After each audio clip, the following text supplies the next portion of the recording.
2023년 10월 하마스가 이스라엘을 공격했습니다. 그때가 유대교의 절기로 하면 심핫토라였는데요. 심핫토라는 그러니까 이스라엘에서 가장 중요한 절기 중에 하나인 초막절의 마지막 날입니다. 이때는 사람들이 토라를 들고 춤추며 거리를 행진하기도 하고 나라 전체가 그냥 축제 같은 그런 분위기가 있습니다. 그때의 테러가 일어났습니다. 우리가 아는 것처럼 이스라엘은 즉각적인 보복을 시작하였고 그 보복은 1년 반이 지난 지금까지도 계속 이어지고 있습니다. 그 결과 우리가 뉴스에서 보는 것처럼 가자 지구는 완전히 폐허로 변화했습니다. 하마스가 선제 공격을 한 것도 맞고 잘못한 것도 맞지만 지금 이스라엘 대응은 굉장히 과하다 이런 생각이 들기도 합니다.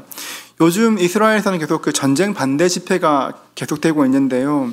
그곳에는 하마스에 의해 죽임당한 희생자의 가족들도 나와서 전쟁 반대를 외치고 있다고 합니다. 예루살렘이라는 그 도시의 이름이 평화의 도시란 뜻인데요. 안타깝게도 그곳에는 언제나 전쟁이 끊이지 않고 있습니다. 지금 우리가 보고 있는 가자 지구에서 일어난 것 같은 일이 야곱의 아들들에 의해서 그때 또 자행되었습니다. 야곱의 아들들은 세겜 사람들에게 할례를 받게 하고 가장 아파할 때 성을 습격해서 사람을 죽이고 재물을 약탈하였습니다. 이 일은 결코 가볍게 넘길 수 있는 일이 아니었습니다. 창세기 34장 30절을 보십시오. 야곱이 시므온과 레위에게 이르되 너희가 내게 화를 끼쳐 나로 하여금 이 땅의 주민 곧 가나안 족속과 브리스 족속에게 악취를 내게 하였도다. 나는 수가 적은즉 그들이 모여 나를 치고 죽이리니 그러면 나와 내 집이 멸망하리라. 당시 그 지역에 자리 잡고 있던 가나안 부족의 연합체는 굉장히 강력한 힘을 가지고 있었습니다. 이 일이 알려지고 나면 가나안 족속과 브리스 족속이 공격할 것이고 야곱의 집안이 멸문당하는 것은 거의 시간 문제였습니다. 35장 1절을 보십시오. 하나님이 야곱에게 이르시되 일어나서 베델로 올라가서 거기에 거주하며 내가 내 형 에서의 낯을 피하여 도망하던 때에 내게 나타났던 하나님께 거기서 제단을 쌓으라 하신지라 말합니다. 야곱이 불안에 떨며 어쩔 줄 몰라 할 때 그때 하나님께서 찾아오셨습니다. 제가 설교를 준비하면서 예전에 제가 큐티했던 것들을 찾아보았는데요. 1절 말씀을 옮겨줬고 그 밑에 이렇게 이해 못할 하나님 이렇게 써둔 것을 보았습니다. 왜냐하면 야곱은 하나님을 무시하고 살았습니다. 하나님 말씀에 귀 기울이지도 않았고 자기 마음에 원하는 것대로 하고 싶은 대로 살았습니다. 그런데도 하나님께서는 야곱에게 찾아와 주셨고 피할 길을 주셨습니다. 제가 말씀 묵상하면서 하나님께서 야곱에게 찾아오신 이유가 무엇일까? 그 이유가 진짜 궁금했습니다. 영적인 금수저라 그런가? 아버지가 이삭이라 그런 것일까? 아니면 뭔가 하나님께 선한 일을 해서 그런 것일까? 성경을 읽고 또 읽어도 하나님께서 사실 야곱에게 호의를 베풀 이유는 하나도 없습니다. 정말 아무 이유도 없는데 하나님께서 찾아오셔서 도와주셨습니다. 여러분 그 이유가 뭘까요? 하나님께서 야곱을 사랑하시기 때문에 그렇습니다. 부모는 자식을 사랑합니다. 늘 자식 때문에 늘 가슴앓이를 합니다. 아이가 예쁘고 잘나서 그런 것만이 아닙니다. 못된 자식이라도 못난 자식이라도 부모는 그 존재를 사랑합니다. 하나님도 그러십니다. 지난주 예레미야에서 말씀을 나누었던 것처럼 하나님께서는 우리가 어머니의 뱃속에서 지음을 받기도 전에 우리를 아셨고 사랑하셨습니다. 하나님은 이미 우리를 사랑하기로 작정하셨습니다. 이 사랑이 참 놀랍습니다. 조건 있는 사랑은 언제나 상처를 남기지만 조건 없는 사랑은 사람을 살립니다. 하나님께서는 야곱을 사랑하셨고 그 사랑 때문에 찾아와 주셨습니다. 다시 한번 1절을 보십시오. 하나님이 야곱에게 이르시되 일어나 베델로 올라가서 거기에 거주하며 내가 내 형 에서의 낯을 피하여 도망하던 때에 내게 나타났던 하나님께 거기서 제단을 쌓으라 하신지라. 지금 세 가지로 표시되어 있는데요. 하나님은 야곱에게 세 가지 지침을 주셨습니다. 일어나라는 것이고 올라가라는 것이고 제단을 쌓으라는 것입니다. 야곱은 지난 10년 동안 숫곳에서 살았습니다. 숫곳은 하나님께서 돌아가라 말씀하셨던 베델과도 별로 멀지 않고 가나안의 도시인 세겜과도 별로 멀지 않은 곳입니다. 세겜에 살면서 야곱은 자기가 꽤 균형 잡힌 신앙생활을 한다 생각했을 것입니다. 요즘 표현으로 하면 교회에 미친 것도 아니고 그렇다고 세상에 빠지지도 않은 기가 막힌 균형을 유지한다 생각했을 것입니다. 여러분, 그런데 하나님과 세상 사이에는 균형이라는 것이 존재하지 않습니다. 우리 마음은 액체와 같아서 그 자리에 머물러 있는 것이 아니라 액체와 같아서 조금씩 기울어지면 그 기울어진 곳으로 마음이 흐르게 되어 있습니다. 영성에서는 이것을 경향이라 말하는데요, 우리 마음에는 경향이 있습니다. 하나님과 적당한 거리를 두고 하나님을 따르고 있다 생각하지만 우리에게는 죄의 본성이 있습니다. 그렇기 때문에 우리의 의지가 아무리 저항한다고 해도 결국 가만히 두면 우리는 죄의 방향으로 기울어지게 되어 있습니다. 세겜에 사는 동안 야곱의 집은 가나안 문화에 깊이 물들어 있었습니다. 야곱은 세겜에서 자신의 믿음을 타협하였고 아이들은 어릴 때부터 가나안의 문화를 누리며 살았습니다. 야곱의 집안 사람들은 가나안 사람과 다를 것이 전혀 없었습니다. 2절 말씀에 그 사실이 적나라하게 드러나는데요, 야곱이 베델로 가자 하기 전에 먼저 했던 일이 있습니다. 2절을 보십시오. 야곱이 이에 자기 집안 사람과 자기와 함께한 모든 자에게 이르시되 너희 중에 있는 이방 신상들을 버리고, 이렇게 말합니다. 여러분, 이 말씀 좀 이상하지 않습니까? 어떻게 야곱의 집에 이방 신상이 있을 수 있을까요? 물론 그 라헬이 아버지의 집에서 가져온 드라빔이 있었을 것입니다. 그런데 2절을 보면 이방 신상들이라고 복수입니다. 신상들이 있었다는 것입니다. 야곱의 집에 있던 이방 신상들은 어디서 난 것일까요? 학자들은 두 가지로 예상합니다. 첫 번째는 야곱의 아들들은 세겜에 살던 사람들을 죽였고 재물을 약탈하였습니다. 그때 약탈했던 것 중에 이방 신상이 있었다고 봅니다. 고고학적인 발견에 의하면 그 이방 신상들은 그렇게 값나가는 것들이 아닙니다.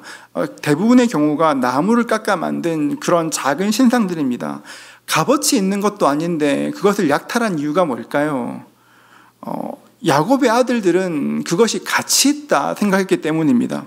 가나안의 문화에 물들어 살다 보니 그 땅의 신들을 귀하게 여겼고 훔쳐온 것입니다.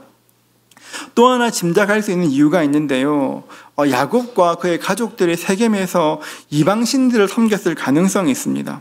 세겜성에서 야곱의 집안 사람들이 보여준 행동을 보면 충분히 그럴 가능성이 있습니다. 크게 고통당한 딸을 빌미로 한몫 잡을 기회를 하는 야곱의 모습이나 성 전체를 멸절할 만큼 잔인하게 행동했던 아들들의 모습을 보면 겉으로 보기에는 가나안 종교와 분리되어 있을지 모르나 정신적으로는 이미 굉장히 큰 영향을 받고 있다는 것을 알 수 있습니다. 야곱은 가나안의 문화에 이미 물들어 있었고 세상의 가치관 속에 깊이 잠들어 있었습니다. 그런 야곱에게 하나님께서 말씀하십니다. 1절 보십시오. 하나님이 야곱에게 이르시되, 그는 어떻게 이야기합니까? 왜 이렇게 작게 하세요? 한 번 더 할게요. 하나님이 야곱에게 이르시되 그래서 어떻게 합니까? 일어나, 일어나라고 얘기하십니다. 하나님의 첫 말씀은 일어나라 하시는 것입니다. 일어나라, 이 말씀엔 두 가지 의미가 있습니다. 첫 번째는 죄의 영향력이 있는 곳에서 일어나라는 것입니다.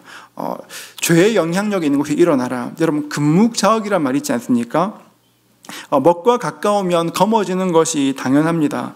아무리 경건한 사람이라고 해도 죄가 많은 자리에 있으면 점점 물들게 됩니다. 왜냐하면 죄에는 영향력이 있기 때문에 그렇습니다. 히브리서 12장 4절을 보십시오. 너희가 죄와 싸우되 아직 피 흘리기까지는 대항하지 아니하고, 우리는 죄와 싸우되 피 흘리기까지 싸워야 합니다. 그런데 싸울 때 싸움 자체만큼 중요한 것이 있는데요, 그것이 뭐냐면 어디에서 싸우는가 하는 것입니다. 다이어트를 한다고 하면서 이렇게 집안 곳곳에 과자를 갖다 놓으면 다이어트가 될까요, 여러분? 그렇죠, 여러분. 다 경험하셨죠, 여러분? 잘 안 됩니다. 요셉이 이집트에 팔려와서 보디발의 가정 총무가 되었습니다. 꽤 큰 집안의 2인자가 되었습니다. 어느 날 보디발의 아내가 유혹했습니다. 요셉이 어떻게 행동했습니까? 창세기 39장 12절을 보면 이렇게 말합니다. 그 여인이 그의 옷을 잡고 이르되 나와 동침하자. 그러나 요셉이 자기의 옷을 그 여인의 손에 버려두고 밖으로 나가매. 죄가 있는 자리로 도망쳤습니다. 만약 하나님께서 그곳에서 머물며 싸우라 말씀하시지 않았다면 죄의 장소에서 벌떡 일어나 떠나야 합니다. 예전에도 소개해드렸던 말씀인데요, 우리나라 기독교 초창기에 대표적인 부흥사였던 이성복 목사님의 전기에 나오는 이야기입니다. 목사님께서 만주에 있는 어느 교회에 부흥회를 인도하러 가셨습니다. 그런데 그 교회 담임 목사님께서 교회 관리 집사님이 아편 장사로 큰 돈을 번다는 이야기를 하셨습니다. 그 이야기를 듣고 그 관리 집사를 만나 이야기하였습니다. 당신은 예수 믿는 사람이고 더군다나 교회에서 일하는 사람인데 어떻게 아편을 팔아 돈을 벌 수가 있어? 당장 정리하시오. 그렇게 말했습니다. 그랬더니 이렇게 말했습니다. 목사님, 저에게 아들이 하나 있습니다. 교회 관리 집사 사정이 뻔하지 않습니까? 대학까지 공부시키려면 방법이 없습니다. 아들이 대학만 졸업하면 정리하겠습니다. 이렇게 말했다고 합니다. 수년이 지났습니다. 다시 교회를 방문하게 되었습니다. 갔더니만 여전히 아편 장사를 하고 있었습니다. 아니, 아들 졸업할 때까지만 한다고 하지 않았어. 벌써 대학을 졸업했을 터인데 왜 그러는 것이요? 이렇게 말했다고 합니다. 목사님, 기왕 시작한 김에 딱 한 미천만 잡고 나면 그만두겠습니다. 다시 시간이 꽤 흘렀습니다. 이번에 교회 갔는데 그 관리 집사님이 보이지 않았습니다. 집회를 마치고 교회를 나섰는데 그 집사가 달려와서 목사님의 다리를 잡고 대성통곡하며 말했습니다. 목사님, 제 아들이 대학을 졸업하고 헌병대에 들어가 헌병이 되었는데 아편에 손을 대어서 완전히 폐인이 되었습니다. 제 아들을 위해 기도해 주십시오. 아들을 위해 기도해달라 말하면서 이렇게 계속 울었다고 합니다. 그때 목사님이 이렇게 말씀하셨습니다. 당신이 아편을 팔아 수많은 사람들과 가정을 파괴하니 당신의 아들도 아편쟁이가 된 것이 아니요. 어서 회개하시오. 이렇게 말씀하시고 길을 떠나셨다고 합니다. 조금만 돈을 더 벌어 아들 공부시키고 조금만 돈을 더 벌어 한미천 잡고 이해되는 마음이기도 하지만 아편을 파는 것은 한 사람을 파괴하고 한 가정을 파괴하는 것인데도 조금만 더 하다가 망하지 않았습니까?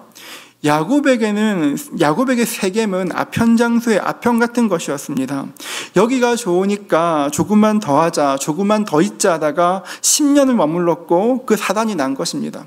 어쩌면 우리 삶에도 그런 아편 같은 것이 있을 수가 있습니다. 이거 잘못된 것 압니다. 이런 죄의 습관들이 나쁜 것 압니다. 그런데 이 정도 괜찮지 하다가 결국 그 죄 때문에 망하게 되는 것입니다. 죄의 영향력이 있는 자리에 있다면 아무리 좋은 것이 있어도 벌떡 일어나야 하는 것입니다. 이것이 우리의 영혼을 위한 가장 좋은 선택입니다. 일어나라는 것은 죄의 영향력이 있는 자리에서 일어나라는 것이고, 두 번째로 이렇게 말할 수 있습니다. 영적인 잠에서 일어나라는 것입니다. 영적인 잠에서 일어나라. 야곱은 영적으로 잠들어 있었습니다. 잠든 사람은 살아있지만 아무것도 할 수 없습니다. 오죽하면 깊이 잠든 사람에게 업어가도 모른다, 그렇게 말하지 않습니까? 잠든 사람에게는 의식이 없습니다. 내 의지대로 할 수가 없습니다.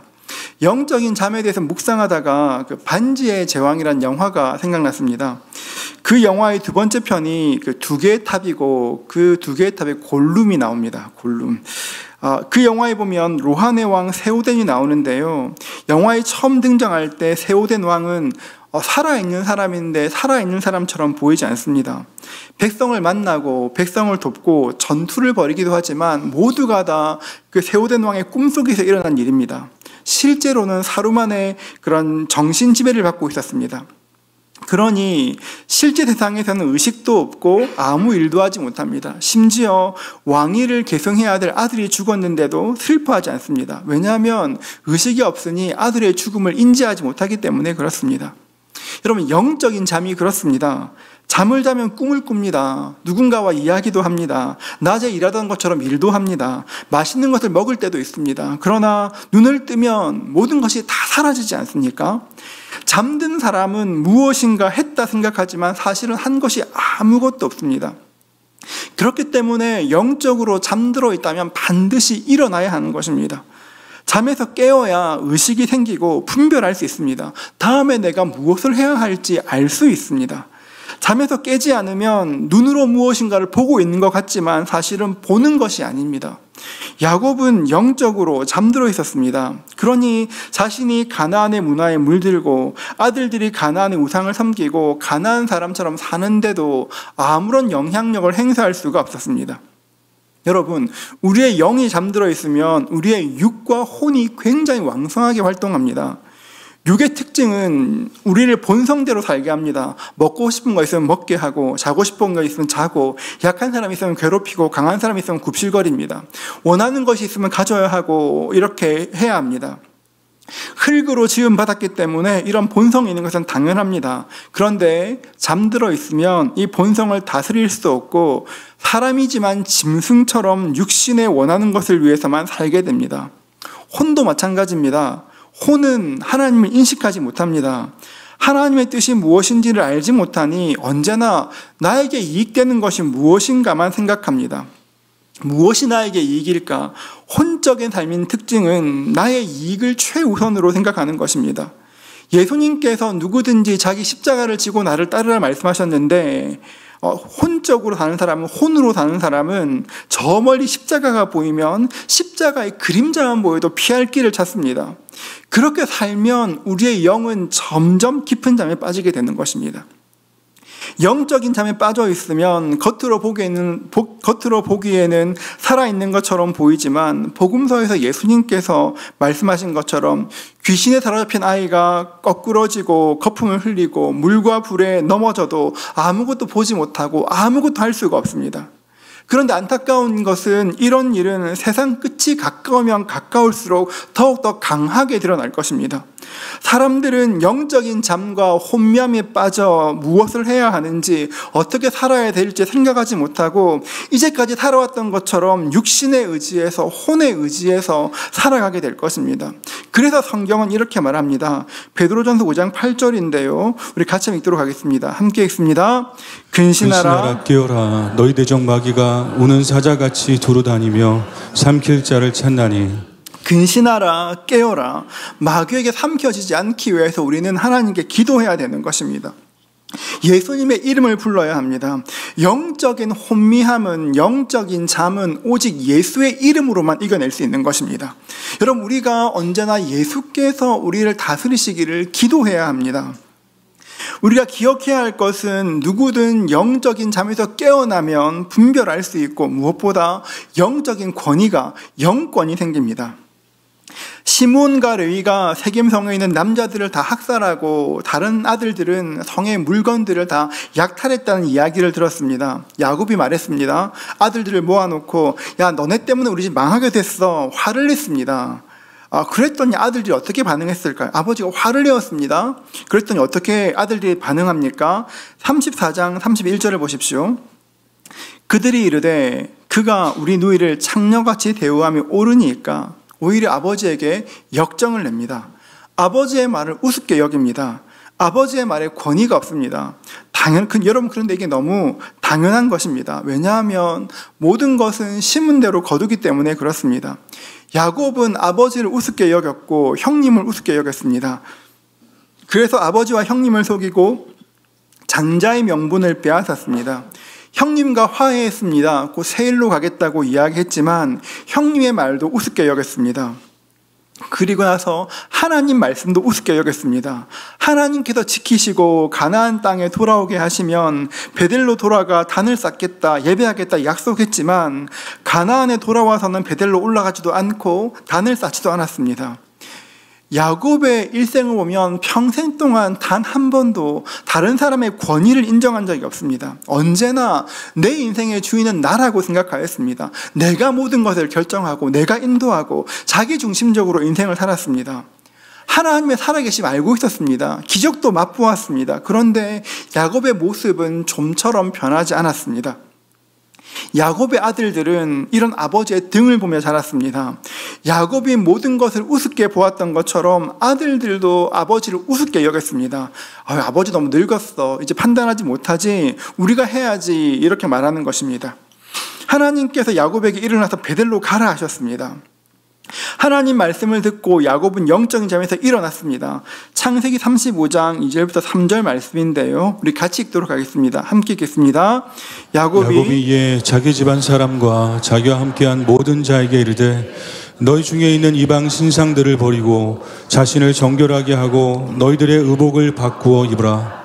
우리가 일어나 베델로 올라가자. 내 환난 날에 내게 응답하시며 내가 가는 길에서 나와 함께 하신 하나님께 내가 거기서 제단을 쌓으려 하노라 하매. 야곱은 너희 중에 있는 이방 신들을 버리고 자신을 정결하게 하고 의복을 바꾸어 입고 무엇보다 지금 살고 있는 세겜을 떠나 베델로 가자고 말했습니다. 귀하게 여겼던 것들을 다 버리라고 이야기했고 지금까지 살던 곳을 떠나 다른 곳으로 가자 말했습니다. 여러분, 우리는 이미 야곱의 아들들이 아버지의 말을 우습게 여기는 것을 알고 있습니다. 야곱이 그렇게 말했을 때, 이런 제안을 했을 때 아들들은 어떻게 반응했을까요? 4절 보십시오. 그들이 자기 손에 있는 모든 이방 신상들과 자기 귀에 있는 귀고리들을 야곱에게 주는지라 야곱이 그것을 세겜 근처 상수리 나무 아래에 묻고 그들이가 누굽니까? 야곱의 아들들이 자기 손에 있는 모든 이방 신상들과 귀걸이, 부적으로 쓰던 귀걸이를 다 야곱에게 주었습니다. 34장 31절과 35장 4절 말씀을 비교하면 딱 석절 차이, 세절 차이인데 태도가 완전히 바뀌었습니다. 아들들이 아버지를 대하는 태도가 바뀌었습니다. 그 이유가 뭘까요? 왜 갑자기 바뀌었을까요? 그것은 야곱이 영적인 잠에서 깨어났기 때문에 그렇습니다. 야곱이 영적인 잠에서 일어났기 때문에 그렇습니다. 그 일 후에 야곱이 불렀을 때, 다들 모이라고 했을 때 아들들은 큰 기대 없이 아버지에게 갔을 것입니다. 그런데 아버지가 베델로 올라가자 이야기하는데 그 아버지가 다른 사람처럼 느껴졌습니다. 늘 무엇을 얻을 수 있을까, 내 이익은 무엇일까 생각하던 그 아버지가 아니라 눈빛이 바뀌었습니다. 눈이 빛났습니다. 여러분, 영적으로 혼미한 사람들은 눈이 흐리고 힘이 없습니다. 여러분, 그런데 성령 받은 사람들의 눈은 다릅니다. 성령 받으면 눈이 빛납니다. 자가 더 빛납니다, 여러분. 병들어 죽게 되어도 감옥에 가서 모든 것을 잃어버린다고 해도 눈이 빛나게 됩니다. 야곱에게 그 은혜가 임하게 된 것입니다. 그 변화가 일어났습니다. 이제까지 야곱은 언제나 상황에 이끌려 다녔습니다. 하지만 영적인 잠에서 깨어난 후에 상황을 판단하게 되었습니다. 무엇을 해야 될지 할 일들을 스스로 결정하게 되었습니다. 야곱은 더 이상 힘없는 늙은이도 아니었고 무기력한 아버지도 아니었습니다. 세상의 유혹에 취해 세상의 방법대로 사는 야곱이 아니라 하나님과 씨름했던 이스라엘로 다시 돌아왔습니다. 성령 충만하면, 성령님으로 충만함 받으면 이런 일들이 일어납니다. 교회만 왔다 갔다 하던 사람이 십자가를 알면, 성령님을 알면 인생이, 삶이 달라집니다. 저는 우리 교회 모든 아버지들이 야곱처럼 하나님을 만난 은혜, 영적인 잠에서 일어난 은혜가 있기를 주의 이름으로 축복합니다. 성령으로 충만해지고 영적인 아버지로 사는 은혜가 있기를 주의 이름으로 축복합니다. 혹시 우리 남편은 교회 안 다니는데 아직 예수님 잘 모르는데 이런 가정 있으십니까? 그런 가정이 있다면 남편들이 바울처럼 예수님 만난 은혜가 있기를 주의 이름으로 축복합니다. 여러분, 바울이 왜 바울처럼 만나냐면 바울은 인생의 길을 걸어가는 가운데 예수를 만났습니다. 인생의 걸어가는 길 가운데 예수를 만나고 하나님께 쓰임받게 되었습니다. 성경에서 말하는 영적인 가장은 꼭 생물학적인 아버지만을 뜻하는 것이 아닙니다. 그 가정에서 가장 하나님과 가까운 사람이 영적인 가장이 됩니다. 여러분, 영적인 가장인 여러분의 삶을 한번 돌아보십시오. 우리가 집에서 하나님에 대한 이야기를 합니다. 좋은 이야기를 합니다. 바른 이야기를 합니다. 그런데 그 이야기가 올바르게 전달되지 않을 때가 있습니다. 왜 그럴까요, 여러분? 분명히 하나님 이야기를 하는데 왜 이야기가 전달되지 않을까요? 그렇다면 먼저 우리의 영적인 상태를 점검해야 합니다. 하나님에 대한 이야기를 하는데 자꾸 흘러간 옛 이야기, 라떼는 그런 분이 계십니까? 혹시 그런 분이 계시다면 혹시 내가 영적으로 잠들어 있지 않은가를 스스로 살펴야 되는 것입니다.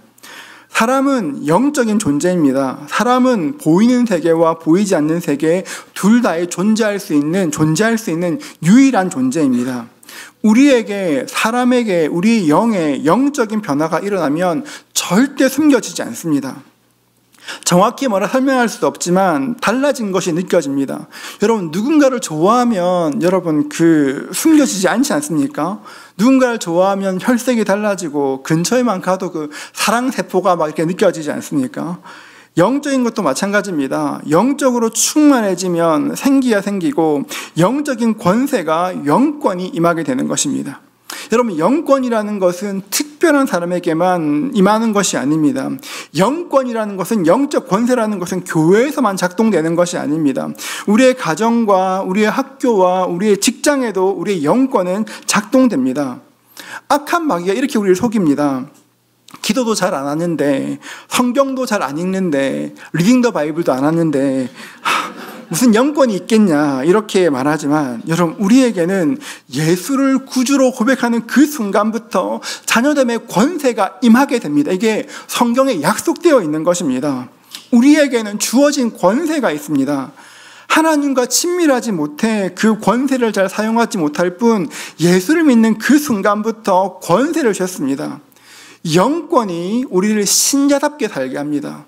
이 어두운 시대에 하나님 주신 영권이 우리를 세상 가운데 빛나게 하고 다른 삶을 살게 만드는 것입니다.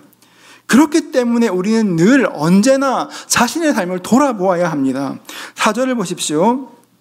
그들이 자기 손에 있는 모든 이방 신상들과 자기 귀에 있는 귀고리들을 야곱에게 주는지라 야곱이 그것을 세겜 근처 상수리 나무 아래에 묻고, 이렇게 말합니다. 야곱은 아들들과 집에 거주한 사람들이 받은 우상들과 귀고리들을 세겜 근처 상수리 나무 아래에 묻었습니다. 이게 히브리어 성경을 보면 상수리 나무 앞에 정관사가 있습니다. 영어 성경도 마찬가지인데요. 정관사가 있습니다. 그러니까 야곱이 우상들과 귀고리를 묻은 나무는 바로 그 나무, 야곱의 모든 집사람을 아는 바로 그 나무였습니다. 이게 어떤 나무인가 하면 창세기 12장 6절과 7절 말씀도 우리 같이 읽겠습니다. 함께 읽습니다. 아브라함이 그 땅을 지나 세겜 땅 모래 상수리 나무에 이르니 그때 가나안 사람이 그 땅에 거주하였더라. 여호와께서 아브라함에게 나타나 이르시되 내가 이 땅을 내 자손에게 주리라 하신지라. 자기에게 나타나신 여호와께 그가 그곳에서 제단을 쌓고, 6절에 보면 세겜 땅 모래 상수리 나무에 이르니, 그러니까 그 나무는 아브라함이 하나님께 순종해서 가나안 땅에 갔을 때 처음 머물며 제단을 쌓았던 바로 그곳입니다. 아브라함의 집안 사람들은 이 나무가 어떤 의미인지, 이게 얼마나 중요한지 알고 있었습니다. 야곱이 이 나무 아래에 부적과 우상을 묻은 것은 다시는 우상을 섬기지 않겠다는 것, 하나님 외에 다른 것을 주인 삼지 않겠다는 것을 마음의 결단을 다 모두에게 보여주는 것입니다. 이걸 요즘 우리 쓰는 말로 바꾸면 회개했다는 것입니다. 회개하였습니다. 야곱은 눈물 흘리며 우상들과 귀고리를 묻었을 것입니다. 자신의 죄를 회개하며 불순종하며 아파하며 눈물 흘렸을 것입니다. 야곱의 집은 세겜 근처의 상수리 나무에 모든 우상을 묻고 하나님 말씀을 따라 베델로 올라갔습니다. 그 결과가 무엇인지 5절을 같이 한번 읽겠습니다. 같이 읽습니다. 그들이 떠났으나 하나님이 그 사면 고울들로 크게 두려워하게 하셨으므로 야곱의 아들들을 추격하는 자가 없었더라. 세겜의 일 때문에 분노한 가나안 족속이 공격할 것 같은데 공격하지 않았습니다. 보복하지 않았습니다. 의리가 없어 그런 것이 아닙니다.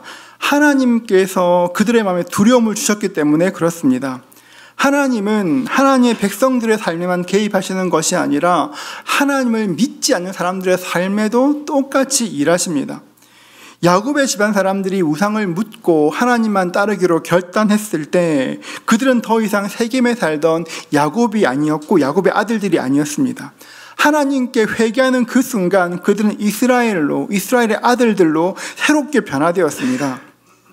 하나님의 두려움이 임했다는 것은 가나안 사람들도 야곱의 집에 일어난 그 영적 변화를 알았다는 것입니다. 그래서 추격할 수가 없었습니다. 요즘 우리가 사는 이 시대는 별로 기독교에 호의적이지 않습니다. 얼마 전에 여론 속의 여론이라는 곳에서 종교 생활에 대한 리서치를 했는데요. 요즘 20, 30대에서 가장 선호하는 종교가 불교라고 합니다. 요즘 절에서 그 MZ를 위한 것들을 참 많이 합니다. 혹시 텔레비전 프로그램 중에 나는 솔로 이런 거 아십니까? 왜 모르세요, 여러분? 아실 것 같은데. 나는 솔로라는 그런 유명한 프로그램이 있습니다. 이런 프로그램의 포맷을 차용해서 불교에서는 나는 절로 이런 거 합니다. 똑같이 소개팅합니다. 요즘 불교 박람회에 가면 참불가를 부르는 것이 아니라 그 DJ 스님이 나와서, 뉴진 스님이 나와서 EDM을 틀면서 반야신경으로 랩을 한다고 합니다. 리서치 중에 이런 항목이 있었습니다. 특정 종교를 생각하면 무엇이 가장 먼저 떠오르는가? 이 질문에 불교를 생각하면 자비가 생각나고, 가톨릭을 생각하면 교황, 마리아가 떠오르는데, 기독교를 물었을 때 뭐가 제일 먼저 떠올랐을까요? 이단이 떠올랐고 싸움이 떠올랐다고 합니다. 기독교는 더 이상 지금 환영받는 종교가 아닙니다. 뭔가 좀 힙하지도 않고 다른 사람에게 교회 다닌다고 말하기도 부끄러운 그런 시대를 살고 있습니다. 다른 사람에게 나 교회 다녀 이런 말하기 되게 어려운 시대입니다. 이런 시대 가운데 우리 성도들은 어떻게 살아야 될까요? 이 시대 가운데 어떻게 살아야 될까요? 우리도 나는 기도원으로 이런 거 해야 할까요? 우리 교회도 EDM 틀면서 디제잉 해야 될까요? 우리 교회에 이런 일을 하고 있다고, 이렇게 사회를 돕고 있다고 오른손이 한 일을 온 세상이 알도록 알려야 될까요? 물론 이런 것들을 생각할 수도 있지만 그런 것이 사람의 마음을 움직일 수가 없습니다. 어떻게 해야 사람들의 마음을 움직일 수 있습니까? 여러분, 야곱의 집을 보면 힌트가 있습니다. 우상을 섬기고 세상과 같은 생각을 하고 세상 속에 살던 사람들이 자기들이 의지하던 우상을 버렸습니다. 그 우상을 버리고 하나님 앞에 거룩하게 살기로, 구별되어 살기로 작정하였습니다. 더 이상 이 땅에 내가 좋아하던 것들을 신으로 삼는 것이 아니라 하나님만 나의 신으로 삼고 섬기기로 작정하였습니다. 어떤 외부의 변화가 아니라 내 안에 우리의 마음의 변화가 일어났습니다. 그랬더니 어떻게 되었습니까? 내 마음이 변했는데, 내 마음이 바뀌었는데 외부에, 바깥에 큰 두려움이 임하게 되었습니다. 예수 믿는 것은 어떤 사회운동이나 특별한 프로그램으로 차별화되는 것이 아닙니다. 우리의 본질은 무엇을 하는가가 아니라 우리의 본질은 예수 그리스도입니다. 우리는 예수 믿는 삶으로, 우리는 예수 믿는 삶으로 우리의 믿는 것들을 살아내어야 합니다. 우리가 예수 믿는 사람으로 살면 예수님 때문에 우리 말이 변화되고 우리의 행동이 변화되게 될 것입니다. 우리의 변화를 통해서 세상이 하나님을 보게 되고 하나님의 두려움이 임하게 될 것입니다. 우리의 부모 세대에게 하나님의 말씀이 임하게 되고 영적으로 깨어나면 우리 부모들의 말을 통해, 행동을 통해 다음 세대가 하나님을 보게 될 것입니다. 그리고 하나님의 두려움도 임하게 될 것입니다. 교회를 보면 교회는 언제나 핍박받았으나 멸시받은 적은 없습니다.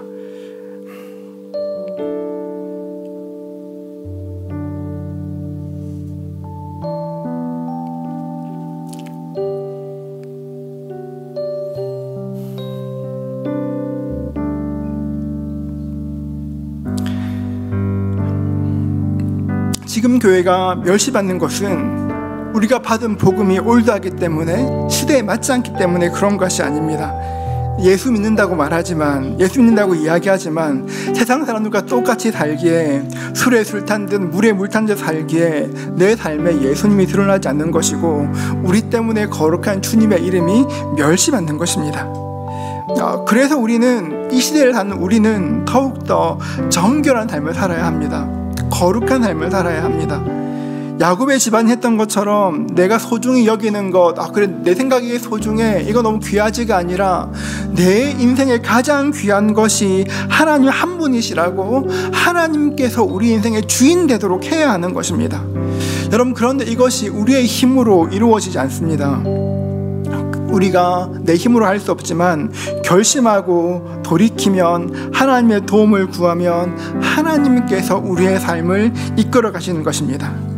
여러분, 죄의 자리에 있으십니까? 여러분, 이 정도는 그냥 이 정도는 남들 다 해, 그것이 아니라 하나님이 죄라고 말씀하시는 것이 있으십니까? 여러분, 일어나셔야 합니다. 여러분, 영적으로 잠들어 계십니까? 아무리 내가 주의 말씀 들어도 그 말씀 들리지 않고, 내가 남들에게 복음을 이야기해도 그 말씀 우습게 여겨집니까? 여러분, 그렇다면 내가 영적으로 잠들어 있는 것이 아닐까 돌아보아야 하는 것입니다. 하나님께 기도해야 합니다. 하나님, 내 삶에 온전히 드러나 주시옵소서. 내 삶을 통해, 나를 통해 세상이 예수를 보게 하여 주시옵소서. 기도할 때 세상에 두려움이 임하게 되는 것입니다. 여러분, 어떤 힘으로, 어떤 종교의 거대한 힘으로 아무리 찍어 눌러도 눌려지는 세상이 아닙니다. 복음 외에는 무엇도 바꿀 수가 없습니다. 우리가 기도하는 것이 무엇입니까? 하나님, 우리를 통해 세상에 주님이 보일 수 있도록 도와주십시오. 내가 믿는 예수님, 내가 사랑하는 예수님이 보일 수 있도록 도와주십시오. 나아가는 것입니다. 우리를 통해 우리의 삶에 그 은혜가 있기를 주의 이름으로 축복합니다. 여러분의 삶을 통하여서, 우리 모두의 삶을 통하여서 우리 주님이 드러나시는 그 은혜가 임할 수 있기를 주님의 이름으로 축복합니다. 같이 한번 찬양하겠습니다.